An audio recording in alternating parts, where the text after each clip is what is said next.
2024 good bye చెప్పి 2025కి స్వాగతం పలికేందుకు అంతా సిద్ధమవుతున్న తరుణంలో మందుబాబులకు గుడ్ న్యూస్ చెప్పింది ఏపీ ప్రభుత్వం. అర్ధరాత్రి వరకు మద్యం అమ్మకాలకు అనుమతించింది. మద్యం అమ్మకాలతో ఆదాయం పెంచుకునేందుకు ప్రభుత్వం సిద్ధమైంది. సాధారణంగా ప్రతిరోజు రాత్రి 10 గంటల వరకు మద్యం అమ్మకాలు జరుగుతుంటాయి. అయితే డిసెంబర్ 31 అలాగే జనవరి 1వ తేదీన మద్యం షాపులు, బార్లు, క్లబ్బులు, ఈవెంట్లకు రాత్రి 1 గంట వరకు అనుమతి ఇచ్చారు.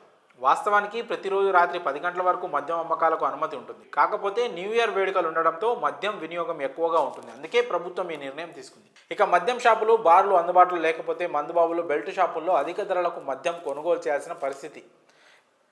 కానీ ఇప్పుడు అర్ధరాత్రి 1 గంట వరకు మద్యం అమ్మకాలను అనుమతి ఇవ్వడంతో మందుబాబులకు ఇకపైన అధిక రేటుకి మద్యం కొనే అవసరం ఉండదు ఈ 2 రోజులు.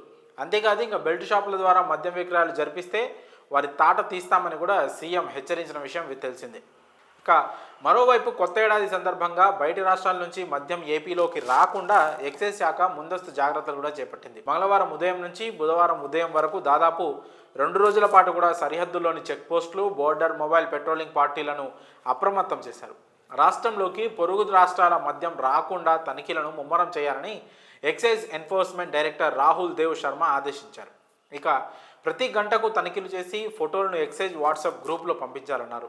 ప్రతి చెక్ పోస్ట్ మొబైల్ పార్టీ పెట్టాలని, షిఫ్ట్ల వారీగా రాత్రి పగలు తనిఖీలు ఖచ్చితంగా కొనసాగించాలని తెలిపారు. అలాగే న్యూ ఇయర్ పేరుతో అదనపు వసూళ్లు చేసే వారిపై నిఘా పెట్టారు ఎక్సైజ్ శాఖ అధికారులు. ఏపీలో మద్యం విక్రయాలు భారీగా పెరిగాయి. ఈ ఏడాది అక్టోబర్ 15 తర్వాత నుంచి డిసెంబర్ 29 వరకు రాష్ట్రంలో 6,312 కోట్ల రూపాయల విలువ చేసే మద్యం అమ్మకాలు జరిగాయి. మరి ఈ విషయం తెలిసిన మందుబాబుల ఆనందానికైతే అవధులు లేకుండా పోయాయి. మరి రాత్రి 1 గంట వరకు మద్యం షాపులు అలాగే బార్లు తెరిచి ఉండడంపై మీ అభిప్రాయాలను కామెంట్స్ రూపంలో తెలియజేయండి.